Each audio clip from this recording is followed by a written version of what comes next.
श्रीमद् भगवद गीता ज्ञान यज्ञ प्रवचन क्रमांक 153, अध्याय 3 कर्मयोग और श्लोक क्रमांक 37। ओम त्र्यंबकं यजामहे सुगंधिं पुष्टिवर्धनम् उर्वारुकमिव बन्धनान् मृत्युर्मुक्षीयमामृतात् समस्त जन कल्याण निरतं करुणामयं नमामि चिन्मयं देवं सद्गुरुं ब्रह्मविद्वरं वसुदेवसुतं देवं कंसचानूरमर्दनं देवकी परमानन्दं कृष्णं वन्दे जगद्गुरुम्। ओम तत्सत्।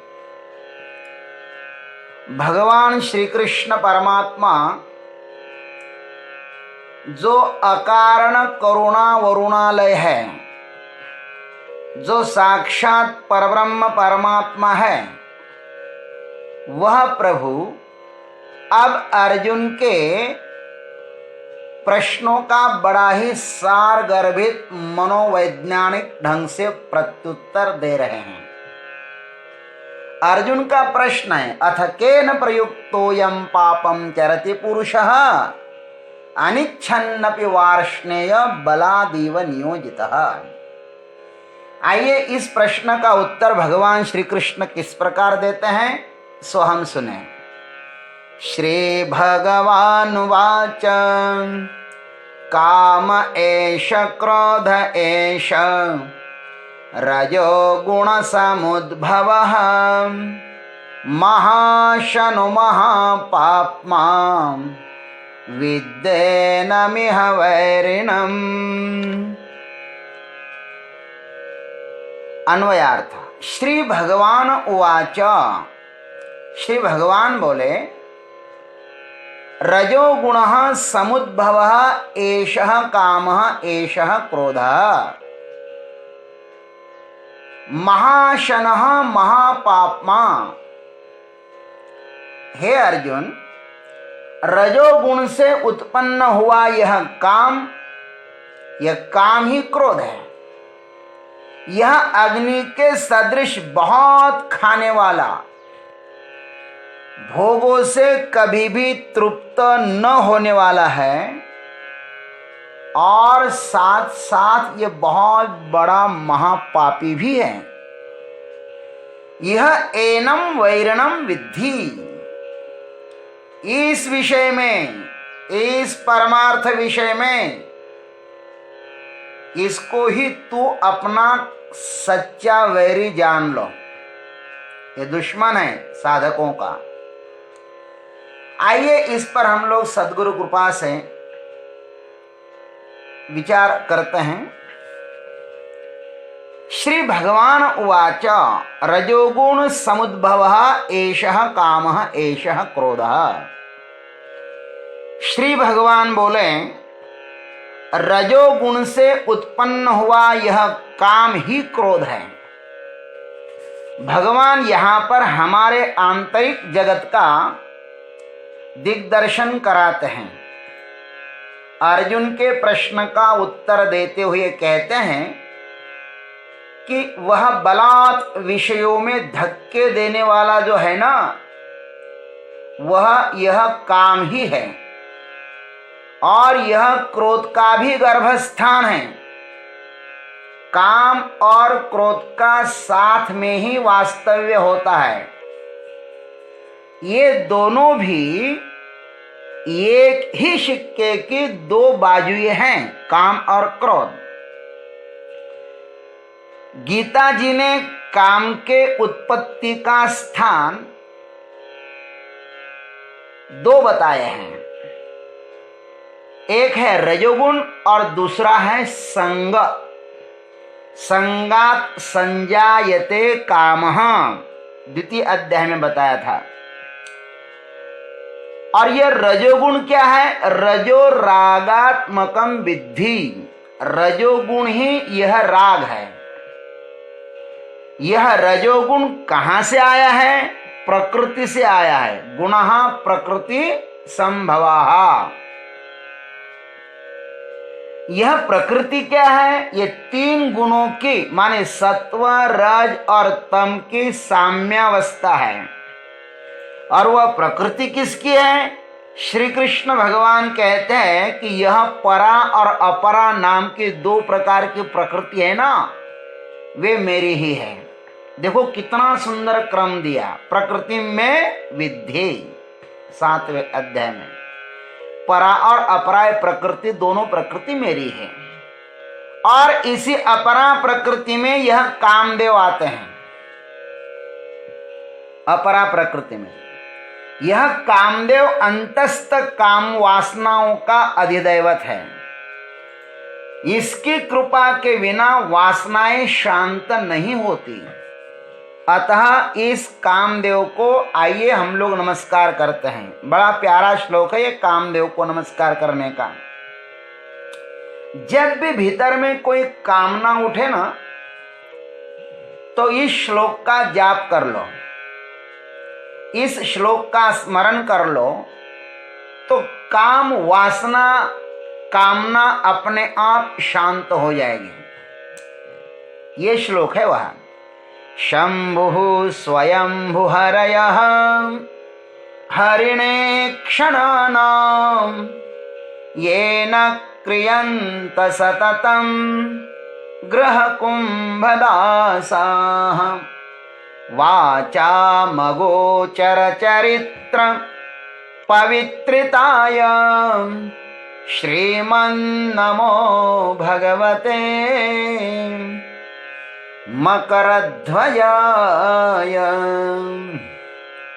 शंभु, ब्रह्मा और हरि को, इन तीनों देवों को जिसने सदैव मृगनयनाक्षी सुंदर स्त्रियों के गृह कार्य करने वालों के समान बनाया है, और यह वाणी भी जिसके पवित्र चरित्रों का वर्णन नहीं कर सकती, उस मकरध्वज भगवान कामदेव को मेरा नमस्कार है। समस्त चराचरात्मक सृष्टि का सृजन यह काम ही करता है। समस्त सृष्टि इस काम के ही धुरी पर नृत्य कर रही है। काम ही जीवन का सुगंध है और रस भी है। काम ही समस्त सृष्टि को एक धागे में बांध के रखता है। हमारे जीवन का यह केंद्र है। इसके बिना हम अधूरे ही हैं। यही जीवन को दौड़ाता है और गतिमान बनाता है। इच्छा न हो तो मनुष्य पत्थर जैसा पड़ा ही रहेगा। जीवन के समस्त विकास अवरुद्ध हो जाएंगे, रुक जाएंगे। यह रजोगुण ही मनुष्य को दौड़ाता है। रजोगुण जीवन को गतिमान करता है, तमोगुण अवरोध निर्माण करता है और सत्वगुण दोनों में संतुलन बनाकर रखता है। अतः इन तीनों से जीवन सुरक्षित है। हमने इन तीनों को ही इस ब्रह्मांड के संचालक तीन देवों के रूप में स्वीकार किया है, ब्रह्मा, विष्णु और महेश। ब्रह्मा का कार्य है सृष्टि को उत्पन्न करना और ये रजोगुण का प्रतीक है। महेश का काम है सृष्टि का विनाश करना और यह तमोगुण का प्रतीक है तथा सृष्टि को बीच में संतुलित रखना, उनका पोषण करना, यह कार्य भगवान विष्णु का है और ये सत्व गुण के प्रतीक है। प्रत्येक वस्तु में इन तीन गुणों का दर्शन होता है। हमारे जीवन में जब इन त्रिनिटी का, इन तीनों का संतुलन हो जाए तो हम तीनों गुणों से परे हो जाएंगे, लेकिन हमारे जीवन में यह होता नहीं है। हम या तो तमोगुण की तरफ अधिक झुके हैं या रजोगुण की तरफ, अतः हमारा जीवन दुखमय ही है। रजो रागात्मकम विद्धि तृष्णा संग समुद्भवः। 14:7। काम का ही दूसरा नाम है राग। यह तृष्णा और आसक्ति के द्वारा मनुष्य को बांधता है। हम जब रजुगुण की तरफ झुकते हैं तो वह हमें बिना रस्सी का ही बांध देता है।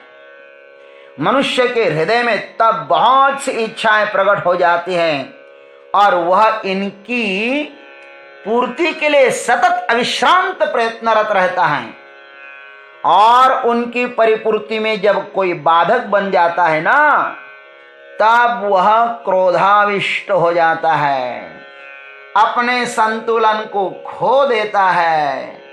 अति काम और अति क्रोध मनुष्य के पतन का ही कारण है। क्रोध मनुष्य को खाई में गिरा देता है, दुख के खाई में गिरा देता है।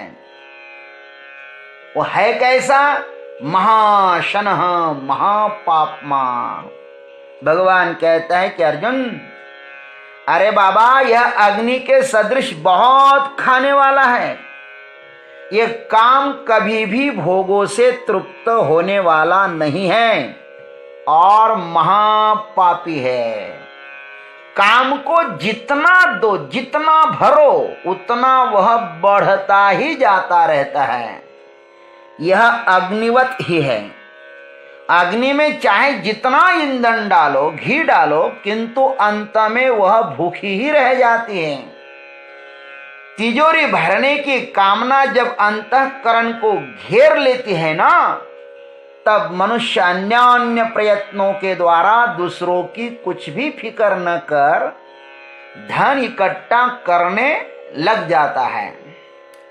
करोड़ों रुपए जिनके पास है, वे भी दूसरों की फिक्र ही नहीं करते कि मेरे तिजोरी भरने से कितनों को भूखा रहना पड़ता होगा, कितनों को वस्त्रहीन रहना पड़ता होगा। लोगों के पास करोड़ों रुपए हैं तो भी पाने की आकांक्षा उतनी ही अधिक प्रबल है जितनी भिखारी की होती है। ऊपर से वे भले ही वैभव संपन्न दिखाई देते हो, किंतु ये लोग भीतर दरिद्र भिखारी ही बन जाते हैं, क्योंकि कामना ऐसी है जिम प्रति लाभ लोभ अधिकाही। जितना मिलता है ना, उतनी कामना बढ़ती जाती है। जिमि प्रति लाभ लोभ अधिकाही। यह कामना मानव को देव भी बना सकती है और दानव भी। कामना के अधीन होने से वह अन्यान्य पाप करवाती है। हम अपने क्षुद्र स्वार्थों के लिए दूसरों की कुछ भी फिक्र नहीं करते हैं, अपनी ही वासना की झोली भरने में लगते हैं। और ध्यान रखना, जो आज तक न किसी की भरी है और न ही किसी की भरेगी, चाहे संसार के समस्त भोग उपलब्ध हो जाए। आज बड़े से बड़े जो पीड़ादायी कृत्य हो रहे हैं ना, वो किनके द्वारा हो रहे हैं? वह धन पद मान भोग के कारण ही तो। मानवता पशुता से भी निम्नतर से गिर रही है। देखो ना, नशेड़ियों की कथा चल रही है टीवी में। जितने बड़े, जितने धनवान, उतना नीच कृत्य करने में एक नंबर है।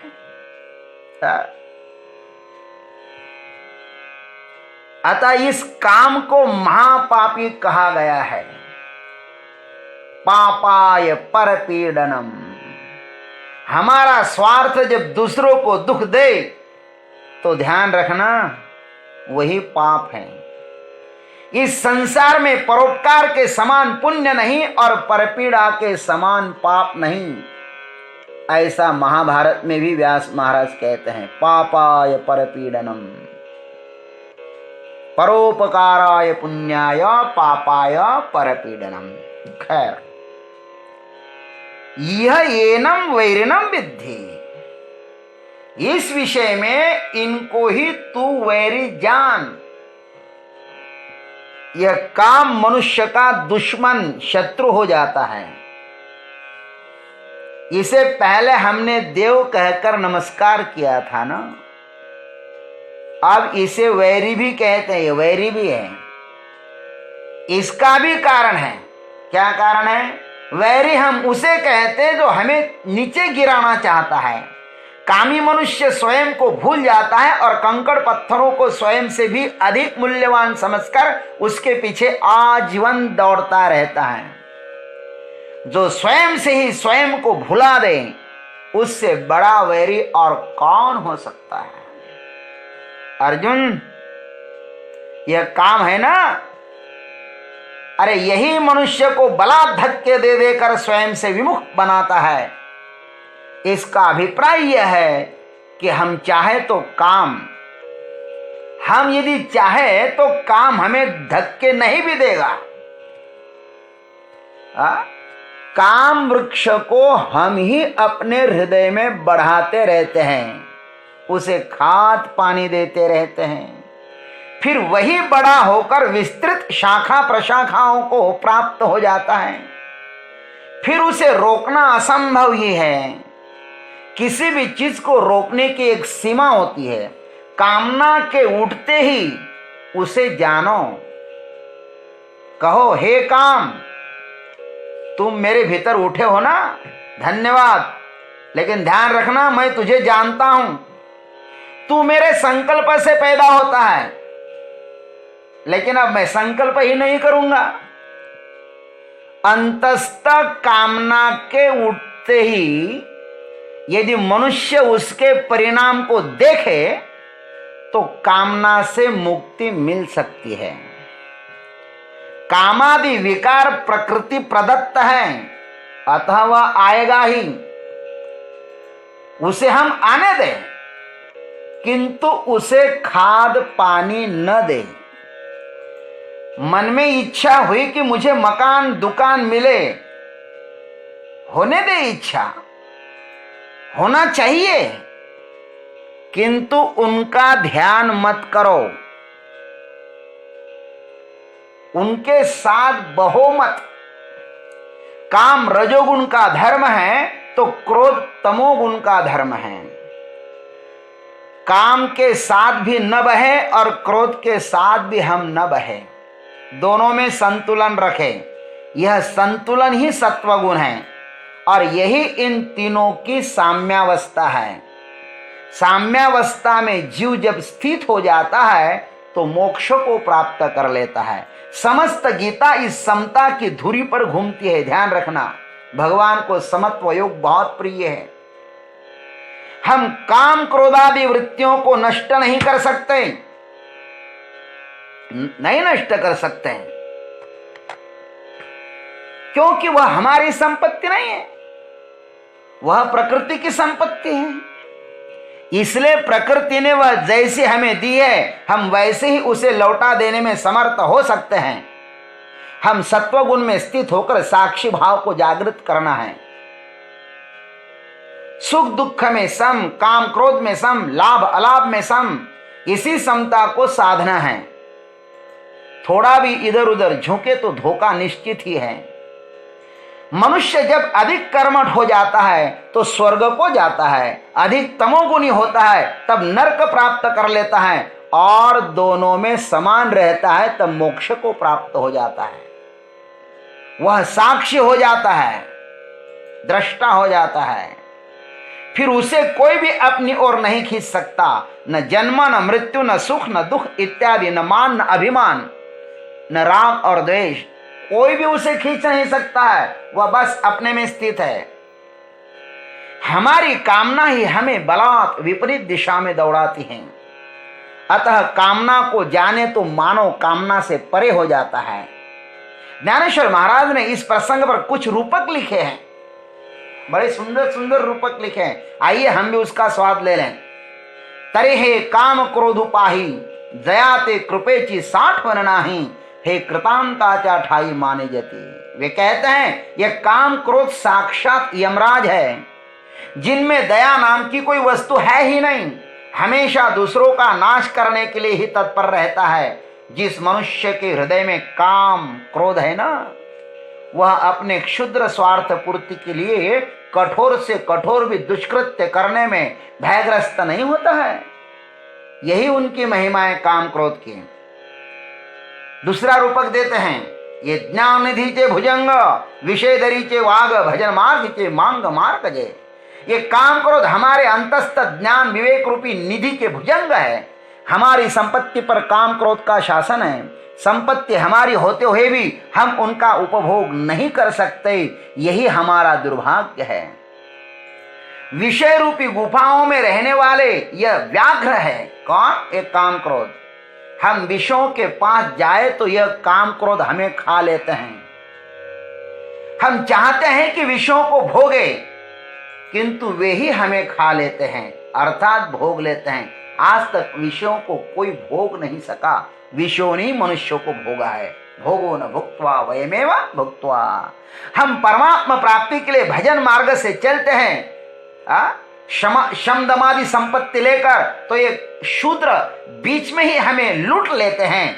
इन रूपकों के द्वारा ज्ञानेश्वर महाराज हम पर काम क्रोधों का शासन बता रहे हैं। ये काम क्रोध हमारे नहीं है, ये हमारे ऊपर शासन करने वाले हैं। यह है कैसे? हे देह दुर्गीचे धोंड, इंद्रिय ग्रामीचे कुंड, याचे व्यामोहादिक बंड जगावरी। हे देह रूपी पर्वती दुर्ग पर रहने वाले विशाल पत्थर हैं। शरीर में रहते हुए हम सब पर जब गिर पड़ते हैं तो कोई भरोसा ही नहीं है कब हम पर गिर पड़े। इंद्रिय रूपी गाय को बंद करने का यह कोनवाड़ा माने गावपूस है। कौन? काम क्रोध।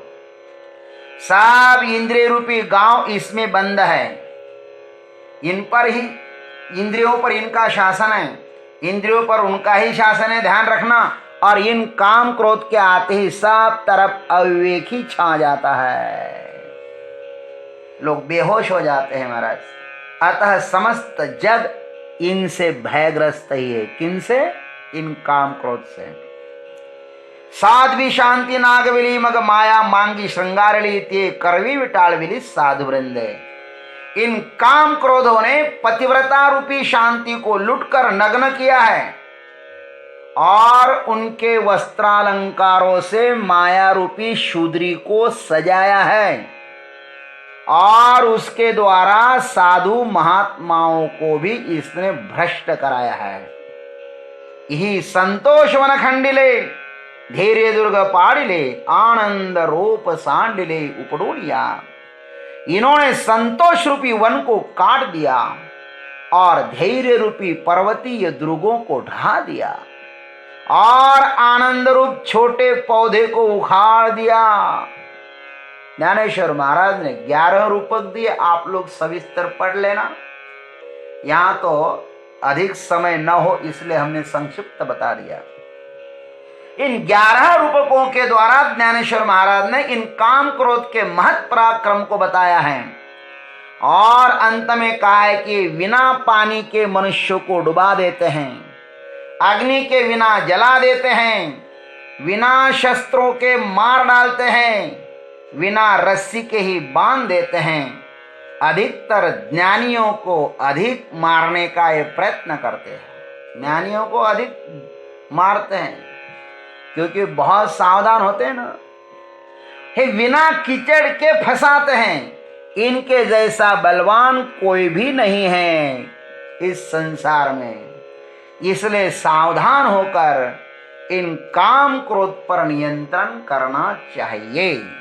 ये भगवान का हम सभी के लिए, सभी साधकों के लिए एक संदेश है। ओम तत्सत। जय गुरुदेव, जय जगदीश्वर, जय जय महाकाल।